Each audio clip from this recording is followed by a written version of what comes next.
Hey everybody, so today in this video I'm actually going to be showing you my best practices for how I save and export all my logo files in Adobe Illustrator, and I'm going to show you how I organize the files, export settings for different file types, and putting it all together in a nice zipped folder for client delivery. Alright, now let's get into it. Alright, so we're going to start by opening up Adobe Illustrator. And at this point, I'm going to be using a logo I designed for this Type Foundry, Radnica Foundry. So here I have the logo on a white background. So this is more of a logo system. We have the logo mark itself and then the logo type next to it. For the sake of this video, I want to apply this logo system and separate it out so we have the logo, the complete brand identity, the logo mark, and the logo type. And what we want to do is make sure that those are applicable to all different applications and places you might need them, web, print, etc. So we want to make sure we have a grayscale, black, and transparent, different file types like that. Okay, so to start, I'm going to grab my logo system and make sure it's centered to my artboard. So here's the align tool. If you don't see it, go window, align, and then you want to make sure down here you have it says align to artboard. And then see, this will align it to the artboard, top, bottom, side, however you want. So we want to do align vertical center and align horizontal center. So we know our logo is perfectly in the middle. And I'm actually going to make this a little bit larger. So we're going to highlight it, click drag, and then Control Shift Alt, and bring it out to somewhere right about there. Okay, so now that I have the system set up and my colors in place, I actually want to separate this logo out. So I'm gonna go to the Artboard tool, hold Alt and Shift at the same time, and click and drag over just like that. That'll duplicate your artboard. And I'm gonna do that one more time. Okay, and so what we're gonna do here is ungroup my files, object, ungroup, and we want to delete the logo type and keep just the mark.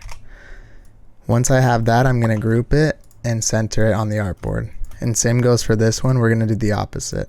Object, ungroup, object, ungroup, and then we're gonna grab that, delete it. Then we want to center it. Oh, see. So if you see how that got all messed up like that and stacked on each other, because these aren't a group. So when I aligned them, each piece was aligning on top of each other like that. So you want to make sure your files all grouped together. So you highlight it, object group, or Control G. And then we want to center it. So see, now we have 3 different versions of the logo for our client to use. If they need just a logo type, if they need the logo mark, or if they need the entire system like this. Now that we have that in place, we want to go to the Artboard tool and click on each artboard. 1, hold Shift, 2, 3, and then do that Alt Shift drag like I spoke about earlier. And this will drag all 3 down and duplicate it. And I'm going to do that one more time. So now if you can see, we have all our artboards right here. And the reason I'm doing this is I just want to make sure the logo is visible on a darker background. Now that we have our artboards all laid out, I'm going to lock these other ones. So I'm going to shift or drag, click and drag right here, object, lock, selection, and I'm going to do that down here too. And you can also push Control 2. Okay, so now that we have our columns set up, I'm going to actually, and the other pieces locked, I'm going to get the grayscale values for each of these. So I'm going to go to Window, Swatches. And for this blue, I'm going to want to go to Select, Same Fill Color, and that's going to select the blue across the board. And I want something right around there. And so that's going to be 90 key. For the red, select, same, fill color. We're going to do 2 down right there.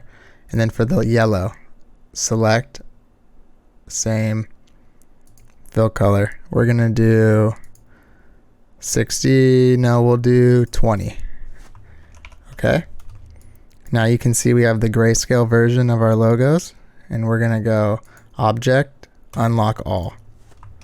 Now that we have our grayscale and our color files set up, we want to create the black and white version right here. So what I'm gonna do is go select the yellow and then go select same fill color, and we're gonna make that a white.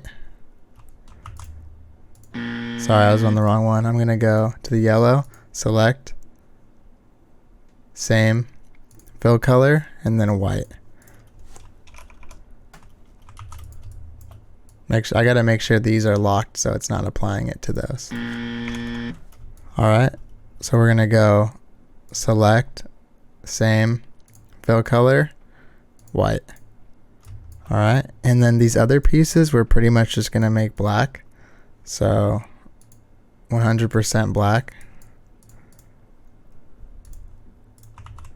Make sure these are ungrouped.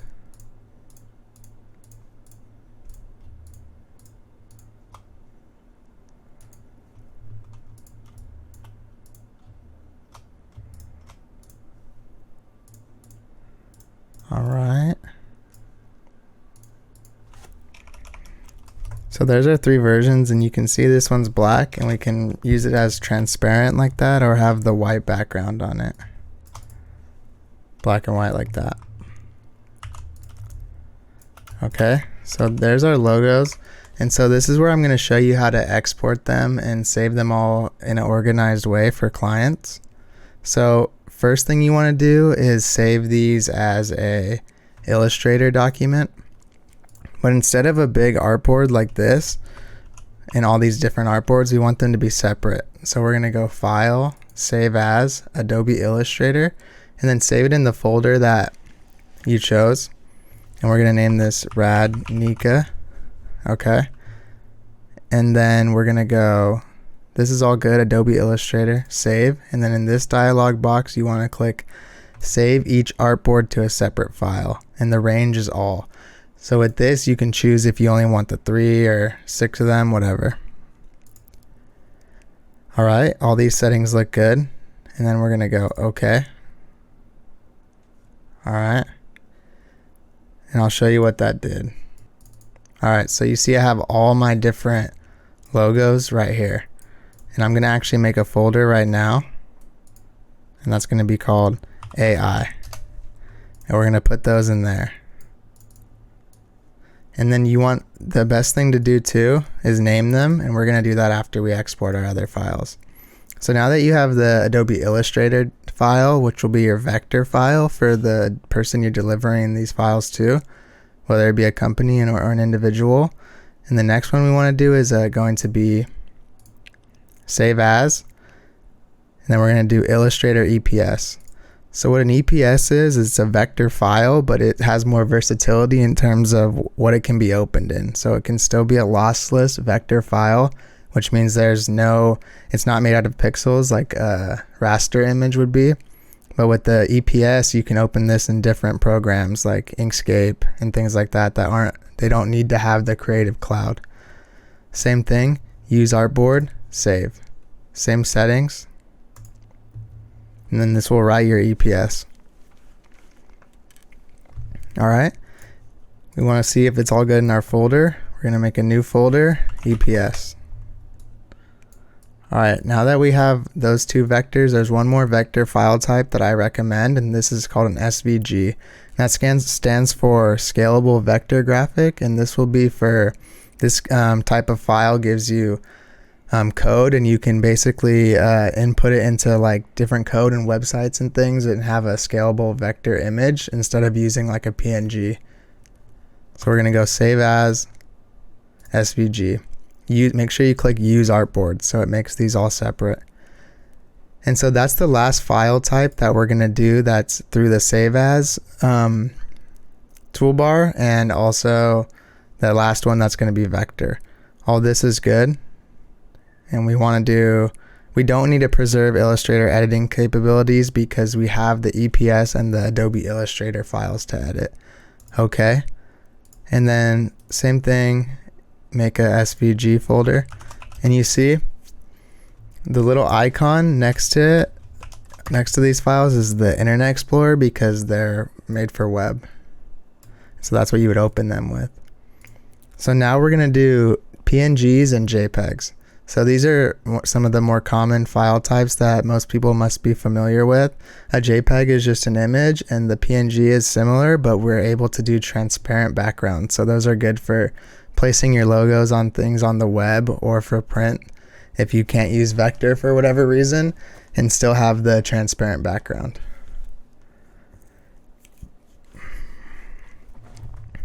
All right, so we're going to go File, Export, Export As, JPEG. Use Artboards, make sure that's selected. And so you pretty much want to have a CMYK and a RGB JPEG. And for these ones, for web, we're going to do screen, which is going to be 72 point RGB. So those will be for web. 72 ppi is a good pixels per inch for web, and R optimize. Okay. So now you see we have all our JPEGs for web. And these are just going to have the white background unless you specify a black or different color background in the Illustrator document. All right, there's our JPEGs.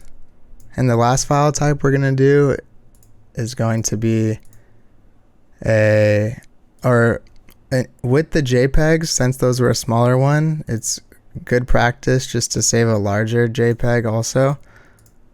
So we're going to do File, Export As, JPEG, same thing, but we're going to do large. Export, and we're going to do that RGB, and we'll do 300 pixels per inch. So this will be a lot larger file, but it'll be higher quality. And then in there, I would just make something like JPEG underscore 300 ppi. All right. And the last one we're going to do is going to be a PNG. So this is a very popular file type for logos because you can have a transparent background. File, Export, PNG, use Artboards. Large is fine, but we want to do another underscore, transparent. Export, 300, super sampling on, transparent, okay. And then this last one will be our web PNG, which will be at 72 ppi. So the reasons you want to save a larger file type, because you want one for higher quality and then one for web, because sometimes when files are too big and they're loading on web, it can take a long time. So you want to make sure they're optimized for web, and especially with everyone using mobile devices these days. So we're going to go Radnika, web, transparent. Use Artboards, export. Screen, 72 ppi. Okay. All right, so what I would do from here is create those last folders. PNG, 300 ppi. And I can see right here which ones are larger. So all these. And then gonna do a PNG 72 ppi. And ppi is just pixels per inch, so it's how much pixel density and how much information is within those pixels per inch. Okay. And what I would do is go in and name each of these something descriptive. Like, for example, you have I'm not going to do this for each of them, but I'll show you kind of a template for how I would do it. So for the entire thing, I'd go Radnika, logo, system. Or let's do logo lockup, because that's both elements. Lockup, color. Radnika, logo, lockup, color. And underscores are good to separate your files with instead of spaces, because sometimes with spaces and looking through file directories, you can run into problems. For this one, we're going to do Radnika underscore logo mark underscore color. And then this one's going to be our logo type. So Radnika underscore logo type underscore color. And you kind of get the gist of it. Then you'll go in and do lockup black and white or grayscale, and then flat or black image. And so that's pretty much it. That's how you save out your different logo file types in Illustrator. If this video was helpful to you or you have any questions, please let me know in the comments. Also, make sure to like, comment, subscribe, tell a friend. It really helps me grow the channel, and ring that notification bell if you want to be notified when I drop further videos in the future. All right, peace.